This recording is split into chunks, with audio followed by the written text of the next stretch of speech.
Epione pain management and regenerative centre. ఇక మీ నొప్పులు శాశ్వతం కావు.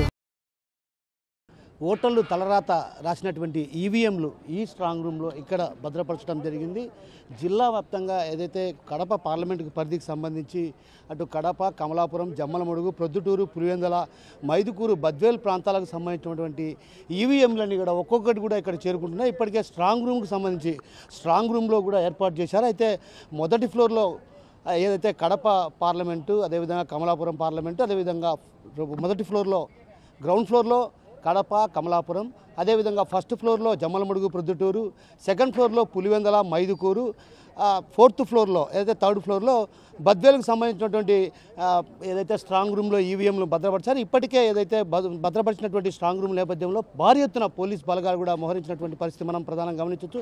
ఈ స్ట్రాంగ్ రూమ్ చుట్టూ కూడా సీసీ కెమెరాలను కూడా ఏర్పాటు చేశారు. ఏదైతే స్ట్రాంగ్ రూమ్లో ఏర్పాటు చేసినటువంటి దాదాపు మే 4వ తేదీ వరకు కౌంటింగ్ వరకు కూడా ఇక్కడంతా ప్రక్రియ కొనసాగినటువంటి నేపథ్యంలో కూడా మనం చూడొచ్చు. ఇక్కడ ప్రధానంగా ఈవీఎంలు కూడా ఒక్కొక్కటిగా దించుతున్న పరిస్థితిని కూడా మనం గమనించవచ్చు. ప్రధానంగా ఎవరైతే ఇక్కడ ఉన్నటువంటి సిబ్బంది కూడా ఎవరైతే హమాలీల ద్వారా కూడా ఈ ప్రక్రియ అంతా కొనసాగుతుంది. మరోవైపు కడప జిల్లా వ్యాప్తంగా తీసుకుంటే మాత్రం ప్రధానంగా నియోజకవర్గాల వారీగా తీసుకుంటే మాత్రం మైదుకూరులో 84.06% పోలింగ్ నమోదైంది. జమ్మలమడుగులో 86.3, అదేవిధంగా పొద్దుటూరులో 79.68, కమలాపురంలో 75.16, బద్వేల్లో 78.55, పులివెందుల్లో 81.6, కడపలో 62.83. మరి అన్నమయ్య జిల్లాకు వెళ్తే రాజంపేట నియోజకవర్గ పరిధిలో 74.08, కోడూరులో 72.52, రాయచోటి నియోజకవర్గాన్ని తీసుకుంటే 73.03, తంబళ్లపల్లి 76.88, పీలేరు 77.08, అదేవిధంగా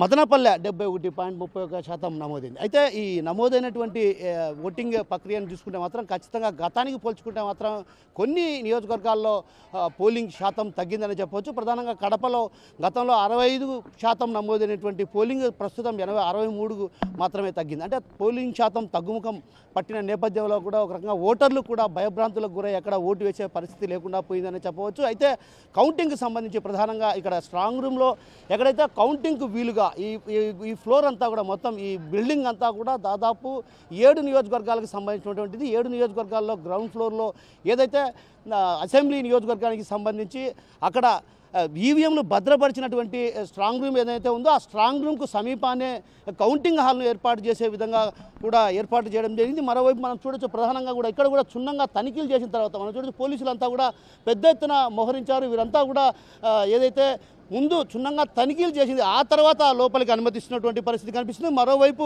ఏదైతే ఇక్కడ కూడా చూడొచ్చు మనం ఎవరైతే సిబ్బందిని కూడా ప్రధానంగా ఇక్కడ సిబ్బంది ఎవరైతే స్ట్రాంగ్ రూమ్లో భద్రపరిచేందుకు ఉన్నటువంటి సిబ్బందిని వినియోగించుకునే వాళ్ళు కూడా ఇక్కడ కూడా అటు క్షుణ్ణంగా పరిశీలించిన తర్వాత ఏదైతే వారందరినీ కూడా క్షుణ్ణంగా పరిశీలించి ఆ తర్వాత లోనికి అనుమతిస్తున్న పరిస్థితి కనిపిస్తుంది. ఎవరు కూడా ఏ వాహనం కూడా లోపలికి రాకుండా కూడా పెద్ద ఎత్తున కేంద్ర బలగాలు కూడా ఇక్కడ మోహరింపజేశారు.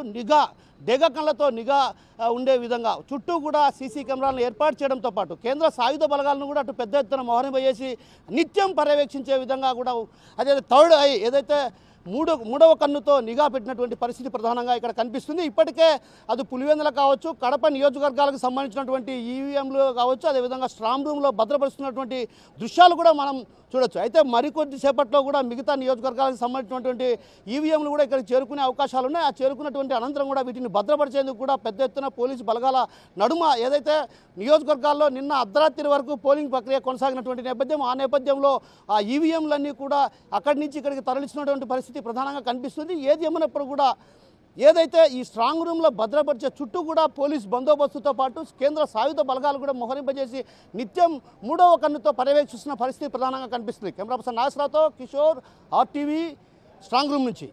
మరిన్ని వీడియోస్ కోసం ఛానల్ ని సబ్స్క్రైబ్ చేయండి. లేటెస్ట్ అప్డేట్స్ కోసం వాట్సాప్ ఛానల్ ని ఫాలో చేయండి. అండ్ లింక్ డిస్క్రిప్షన్ లో ఉంది.